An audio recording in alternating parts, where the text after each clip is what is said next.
Bueno, y queremos hablarles del caso de un hombre víctima de la ley de violencia de género. Se ha pasado casi más de 3 años en prisión por un delito que nunca cometió. Pero lo más interesante es que la Junta de Andalucía acaba de ser condenada. Tiene todos los detalles Paloma Guardia. Sí, Teodoro Leandres, un ciudadano de Huelva cuya vida giraba en torno a su trabajo, su mujer Francisca y su hijo. Después de 12 años de relación, tomó la decisión de separarse de su esposa y eso marcó un antes y un después en su vida. El 1 de agosto de 2012, ambos discutieron en mitad de la calle. Ella denunció y él, aconsejado por su abogada por entonces, admitió la acusación por la que impusieron una orden de alejamiento de 6 meses. Durante ese tiempo, Teodoro siguió haciéndose cargo de su hijo sin acercarse a su expareja. Un día antes de que finalizara el periodo, Francisca volvió a denunciar a Teodoro y solo un mes más tarde ampliaba la denuncia al acusarle de abusar sexualmente de su hijo. Una vez abierta la causa penal, Teodoro fue enviado a prisión preventiva y 2 años después fue condenado a 14 años. Un encarcelamiento que no estaba justificado porque las denuncias eran mentira. Su abogada, Ana de Silva, presentó 15 recursos y fue uno de estos el que provocó la repetición del juicio. El Supremo entendió que la sala estaba contaminada. Sus 3 miembros tuvieron acceso a información durante la instrucción, algo que no es posible porque llegan con ideas preconcebidas al juicio. Esto es lo que aseguraba Ana. Una vez repetido el juicio y tras las pruebas aportadas por la defensa, Teodoro finalmente quedó libre, tras 3 años, 2 meses y 4 días de encierro injusto. Ahora reclama al Estado 2 millones de euros de indemnización. Por ese dinero y su inocencia recuperada no le consolarán de todo lo que ha perdido, porque ha sido un caso sobrecogedor. Pues sí, un verdadero calvario porque no solamente ha estado en prisión por un delito que nunca cometió, sino que ha sido acusado nada menos que de abusar sexualmente de su hijo, lo cual es algo absolutamente repugnante. En fin, Carlos, esa es la situación. Pues es tremendo el calvario que este hombre ha pasado.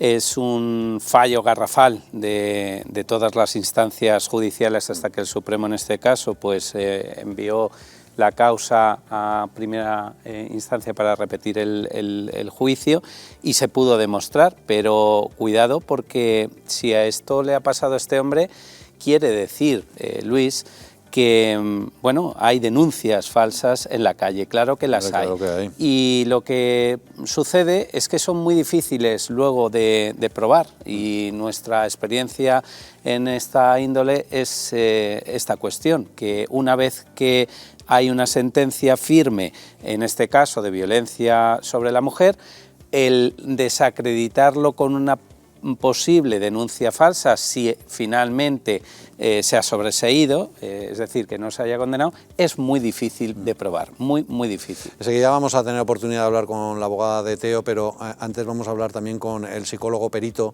que ha estado conociendo sobre este asunto, Julio Bronchal. Julio, gracias por acompañarnos. Hola, ¿qué tal? Buenos días. Bueno, aquí lo interesante creo es que se le acusaba a Teodoro de abuso sexual de su hijo de 7 años y el equipo que le investigó pues actuó con unas prácticas más que discutibles. Bueno, con prácticas más que discutibles, absolutamente fuera de todo tipo de protocolo, de todo tipo de rigor profesional. No solamente entiendo yo que contrarias a lo que es la buena praxis dentro de lo que es la psicología forense, sino, sinceramente, creo que incluso en contra de los derechos humanos. Se violentó al niño, se le amenazó, se le coaccionó hasta conseguir el testimonio que andaban buscando. Realmente un caso terrible, ¿no? Dentro de una inercia donde siempre es lo mismo, es la reconstrucción justificativa. Se parte en estos asuntos de supuesta violencia de género, o toda esta línea, ¿no? Las denuncias de abusos y demás, con la idea preconcebida de que hay que encontrar al culpable, se buscan evidencias las que sean, ¿no? Se extraen pues utilizando los métodos que sean necesarios, contrarios a la praxis, y al final pues tenemos lo que buscábamos, ¿no? O sea, no tiene nada que ver con lo que es la investigación, la práctica responsable y fiable, válida y aceptada pues dentro de lo que es el campo de la ciencia de la psicología forense. Ha dicho que el niño fue coaccionado, presionado. ¿Cómo se le presionó? Bueno, pues ¿qué es usted? Tuvimos acceso a la grabación de esas entrevistas y pudimos ver cómo al niño en un momento determinado, como no iba en la línea su declaración de lo que se estaba buscando, se dio rápidamente un manotazo en la mesa delante de un niño de 8 años, se le asustó, se le dijo explícitamente: me vas a decir a partir de ahora que tu padre te hace esto, esto y aquello. El niño, asustado, acabó reconociendo lo que se le pedía, y así continuamente, pues a lo largo de aproximadamente unos 45 minutos se obtuvo ese testimonio. Yo lo digo con absoluta contundencia, tuve que defenderlo en sala y así lo dije allí. Son métodos propios de la Gestapo.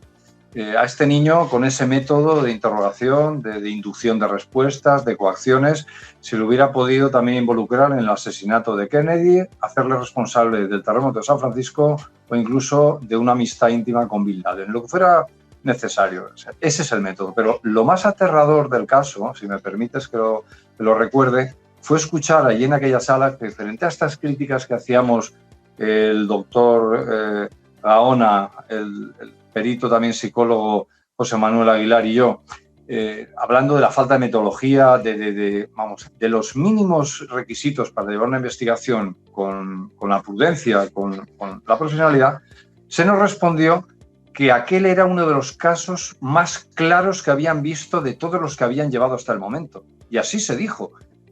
Claro, te pone los pelos como escarpias pensar qué ha podido pasar con todos aquellos casos que han pasado por manos de estas psicólogas de una institución que se llama EICAS, supuestamente dedicada a la investigación sobre casos de abuso sexual, de sospechas de abuso sexual, y financiada generosamente por la Junta de Andalucía. Eso sí, es claro, no hay nada más que investigar un poquito, ver que está muy penetrada pues, por argumentos ideológicos del feminismo de género, y por lo tanto, bueno, pues al final es un cuerpo de profesionales que se dedican a hacer un trabajo más que otra cosa de tipo ideológico, y el resultado al final es un inocente que tuvo que estar 3 años con el prestigio comprometido, separado de su hijo, la vida destrozada, y que tuvo la fortuna de tener una abogada como la que tuvo y modestamente de contar con la participación de profesionales que pudieron llevar las cosas y ponerlas en su sitio. Solo un matiz, señor Bronchal, más que profesionales, licenciados en psicología.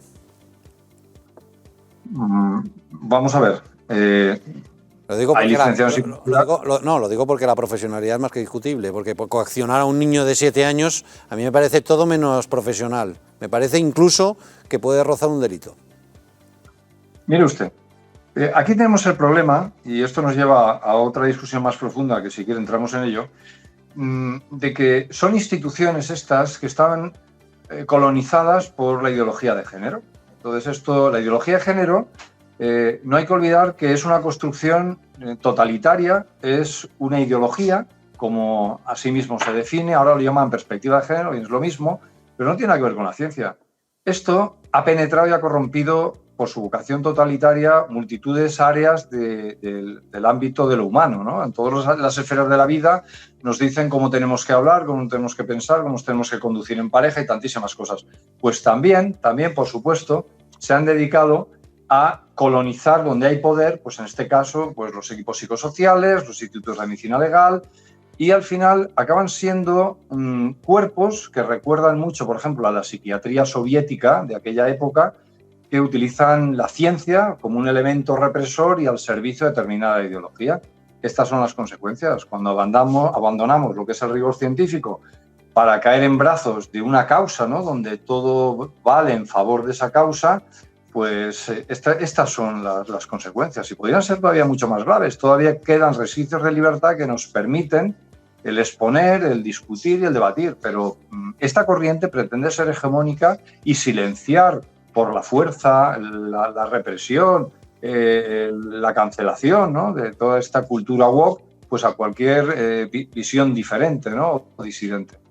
Todavía existe justicia. Le pregunta Carlos Lacaci. Sí, buenas tardes, señor Bronchal. Soy Carlos Lacaci, abogado.